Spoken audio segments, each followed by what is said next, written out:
How are you doing? What day is it? It's hump day, and we are halfway through the week. The weekend is in sight, and I hope things are going well for you. Remember, having a plan is the key part to your success. Now, on Monday, I talked about sarcasm and how it can impact relationships in a very negative way. I know it's been commonly accepted as a source of humor. We see a comic like Don Rickles that has a very dry sense of humor. Bob Newhart's another one. And they use a soft kind of sarcasm. Don Rickles, maybe not, but generally it's there to entertain. But when you're a part of a team or in a relationship and someone's sarcastic, well, it's not quite so entertaining, right? Now, I've been a team facilitator, group facilitator for over 30 years. And believe it or not, I've run into issues around sarcasm more frequently than you can imagine. And it's a passive aggressive way of putting a dig into another individual or group of people. So it's super important that we have that courage that I talked about on Monday, the courage to approach that individual because in reality, that behavior is not working for them. It's working against them, but they may not be aware of it. And if they are, they may need to also see the benefit of not being sarcastic. Look, life is everything about relationships, right? On my Facebook, the positive leadership site, the top says leadership is relationship. The better we are at our relationships, the more successful we're going to be. And at bare minimum, the happier we're going to be. So next Monday for the Monday Morning Cup of Joe, I'm going to kick off 4-part series on relationships that I hope that you will join me because it's very interesting in terms of understanding ourselves first and then understanding others. But back to this topic of sarcasm. There's always a certain element of truth in true sarcasm. That's what makes it even more hurtful when we use it. Look, none of us are perfect, right? We all have our flaws. And we don't like to have those flaws pointed out to us unless it is in a way that is nurturing and supporting for us. If someone approaches us about a flaw that we have, maybe we talk too much, I don't know, whatever it might be, and they approach us and say, gosh, this is really challenging me. I want us to have a good relationship with each other. We really need to have a good relationship. But this one thing that keeps coming up, it bothers me. And having the courage to be able to say those things leaves the ball in that person's court. They either accept it and say, okay. And remember, if somebody does that with you, it's like, okay, with this person, this is how I need to be. Or you might take a little deeper insight into it and say, I wonder how this is affecting my other relationships. Give it some thought. We learn so much from each other. As I've said before, in all the teams that I have facilitated over my 33 years, I've always felt like I learned more from them than they did from me. And I did a lot of teaching, so it wasn't due to a lack of trying. But having all that diversity of input just enriched my life to think that, my perspective is only one perspective. And sometimes we think we have the perspective. Trust me, I don't believe that. But I do know human behavior. I've been studying human behavior since I started in this field over 30 years ago. And I wanted to see what made people tick. I'm going to give you a little bit of an insight on Monday, the Monday Morning Cup of Joe. I am an introvert. Yep, I know. I know. So many people say, oh, you're not an introvert, you're an extrovert. And I'm like, how do you figure that? Well, you get up in front of large groups of people and you talk about stuff and, you know, you've got energy. This is true. However, understand that that action, although I love and enjoy, it taxes my energy. So I need time afterwards to go and re-energize my batteries. And I do that through solitude. I'm fortunate enough to live in Sedona where I can go on a hike or a walk, nearby, and that re-energizes me. If I were an extrovert, that would be irrelevant because extroverts get energized through their interaction with other people. That being said, now I'm just giving you a little tidbit of insight in terms of what we're going to be talking about in the next 4 Monday Morning Cup of Joes. I'm going to give you insight into first understanding yourself and your temperament, right? And the dynamics of that temperament, because it is true, opposites do attract, but they're not always smooth sailing. So we're going to talk about that in more detail on Monday. I hope you'll join me through that series because it's very eye opening and I will share a lot with you. And of course, today's kind of reflection on sarcasm. Well, humor is important.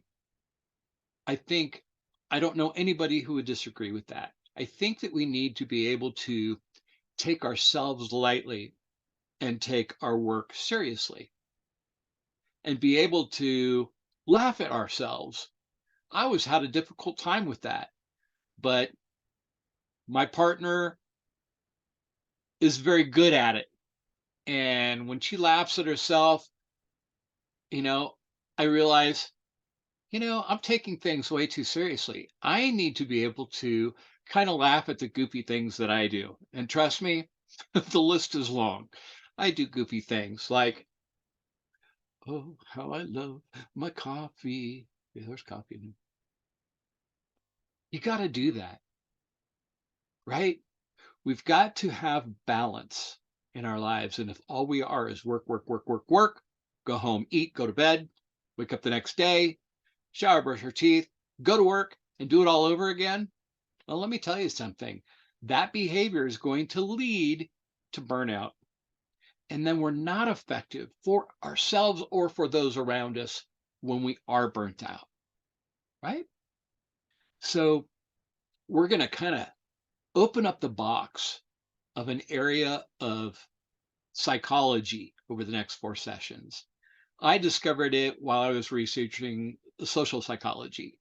I was going for my master's in industrial organizational psychology, and it was a part of understanding individuals and groups because believe it or not, when groups get together, they take on a different personality.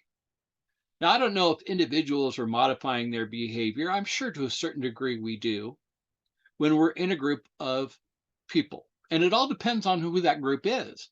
It could be coworkers that we're familiar with, or it could be that we're on a new team with individuals that we're not familiar with. So we kind of guard our personalities a little bit until we feel comfortable, what they call psychological safety, until we feel psychologically safe to maybe open up and disclose a little bit more our personality, not necessarily our dark secrets. Please don't do that. But, sharing kind of who we are as a human being. It's true in a relationship also. Think about it. Any relationship you went through, there was something initially that attracted you to this individual, and you're going to learn what that was and why it attracted you through that 4-part series that we're going to have on Monday Morning Cup of Joe. But also, we see things in them that we find attractive. Now, it goes beyond just, I like their laugh, they smile all the time. Of course, that helps, right? And it's true with our relationships, whether it is in a personal relationship or at work. that when we smile, we have an attitude of, how can I help? That has a big impact on people seeing us as a leader because leaders are unselfish when it comes to wanting to help others on their team. But we have to remember that we have to be in a good place first. We have to be setting the right examples. We have to be productive. And then we go and help others, and not to the detriment of our own work, but in probably learning from them. Or if in the event we need to ask for help, we have people that we can draw on because we've already provided help to others. Now, it's not a tit for tat kind of agreement. We give with the intent of just giving and being there for those around us. Then, naturally, most people, not all people, but most people will respond in kind. And that helps build a cohesive team, whether it's a marriage, a family, or a work team, or an organization. All these things fit together. All these skills and all these topics that we've been covering on Monday Morning Cup of Joe since last year. We're past our first year mark. All those, excuse me, all those play a role in our ability to be a leader in our life and be a leader at work. So I want to encourage you, be sure to be there for our Monday Morning Cup of Joes. The Monday Morning Cup of Joe next week will start off this 4 episode insight into relationships. And then, of course, on after the coffee, like today, I will be going into a little more detail.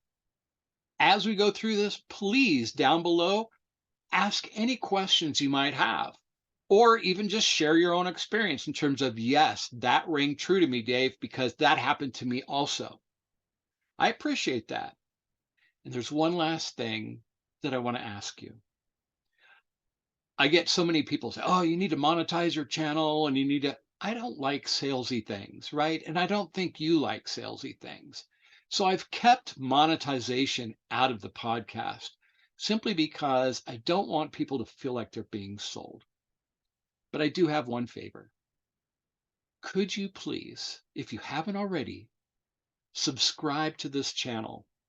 Because your subscription helps me gain exposure and I'm able to bring in some guests. And that's my next step is I want to start bringing some guests. Now I do a guest kind of interview on Insights podcast, which only comes out once a month. But I want to be able to start incorporating some very knowledgeable and insightful people, but I really need to have a better reach.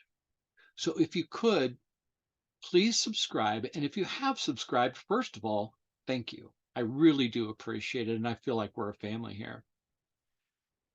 But think about someone who you think may benefit or enjoy the podcasts and shoot them a link or an email and say, hey, I'm listening to this podcast called Monday Morning Cup of Joe with Coach Dave, and it's offered me some insight.